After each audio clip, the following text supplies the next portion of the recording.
sobre el aprendizaje, abordando conceptos fundamentales, las principales teorías, los estilos de aprendizaje y el papel del sujeto dentro de este proceso. El propósito de esta actividad es afianzar los resultados de aprendizaje en el curso, especialmente aquellos relacionados con contrastar el papel del aprendizaje en el sujeto y su incidencia en el comportamiento humano y en la interacción social.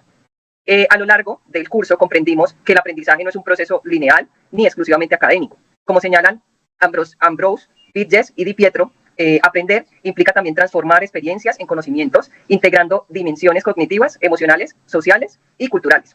Desde esta perspectiva, el aprendizaje se convierte en un fenómeno profundamente humano que influye en cómo pensamos, cómo actuamos y cómo nos relacionamos con los demás. Le doy paso a mi compañera Jennifer Morales. Bueno, en este momento vamos a hablar sobre las teorías del aprendizaje. Durante el curso hemos realizado varias teorías que explican cómo aprendemos. De entre ellas encontramos el conductismo, que se entiende como el aprendizaje como un cambio observable en la conducta basado en estímulos y refuerzos. Como ejemplo, podemos ver cuando un niño recibe una estrella dorada cada vez que entrega pues, una tarea completa. Con el tiempo empieza a hacer la tarea sin que se lo recuerde, porque asocia la conducta con un esfuerzo positivo. El cognitivismo se centra en los procesos mentales internos, como la memoria, la atención y la comprensión. Como ejemplo, tenemos un estudiante que utiliza un mapa conceptual para organizar los temas de un examen. Al estructurar este tipo de información, pues comprende mejor las relaciones entre conceptos y mejora su rendimiento. En el constructivismo, este se plantea que el sujeto construye activamente el conocimiento a partir de la experiencia y la reflexión, como en su momento lo dijo Chadwick en 2001. En ejemplo, podemos encontrar en una clase de ciencias, por ejemplo, un estudiante cuando realiza un volcán con bicarbonato y vinagre. No solamente escucha como la teoría, sino que la experimenta, la observa y a partir de esto saca conclusiones pues propias.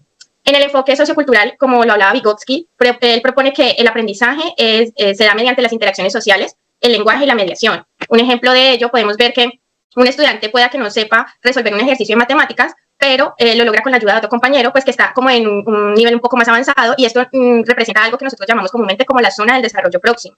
Dentro de la parte de la teoría de la biología del aprendizaje encontramos que Campo Cabal explica que aprender implica cambios neuronales y conexiones sinápticas. Ejemplo, una persona que practica piano todos los días desarrolla nuevas conexiones neuronales que mejoran su coordinación y su memoria musical. El cerebro hace un cambio físicamente gracias a la práctica.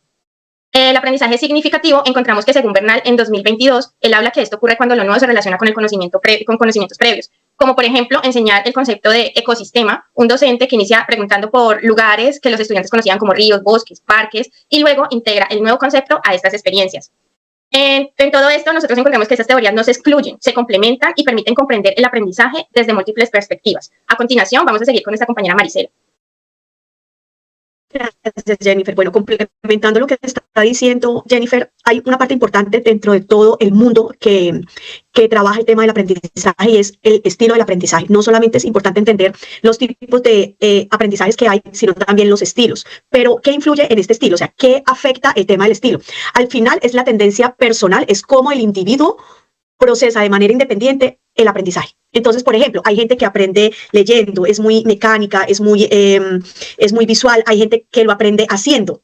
Entonces, por eso vemos que hay personas que leen la instrucción, el manual de instrucción, y hay gente que aprende simplemente desbaratando el aparato o lo que quieren aprender a utilizar, por decirlo así. Ese es un ejemplo de cómo se puede entender el estilo del aprendizaje. Entonces, hay una persona, Cabrera, desde una mirada, él empezó a investigar estos tipos o estos estilos de aprendizajes, y Cabrera desde una mirada vygotsiana señala que los estilos no son rasgos fijos, sino que son formas flexibles y culturalmente mediadas de aprender.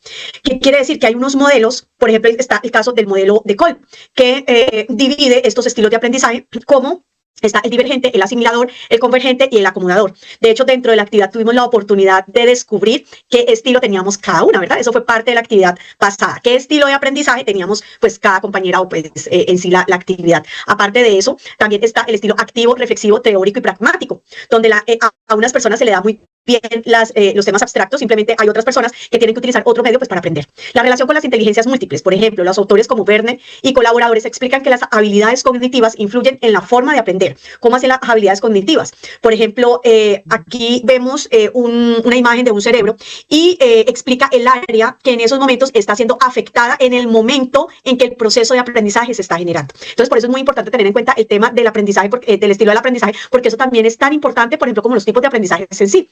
También hablamos de algo que se llama el sujeto y aprendizaje. El aprendizaje no existe sin un sujeto que aprender. Siempre el aprendizaje se vuelve real solamente cuando lo observado está siendo está siendo detonado por un observador, por decirlo así. Entonces, Hill con Gote explica que el aprendizaje es un proceso de individuación donde la persona construye su identidad a través de la experiencia. El sujeto es activo, interpreta, reflexiona, decide y transforma. Al final, dentro de estos estilos de aprendizaje también podemos entender que las personas toman lo que necesitan como parte de su vida y de su identidad. Entonces, ese estilo va definiendo ese proceso de aprendizaje que ellos tienen.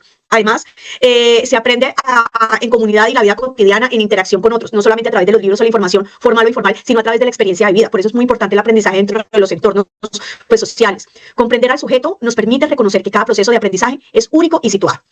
Ya dando la explicación sobre los estilos de aprendizaje, vamos a darle paso a la compañera María Alejandra Gómez, que pues, nos va a explicar la reflexión y pues, las conclusiones.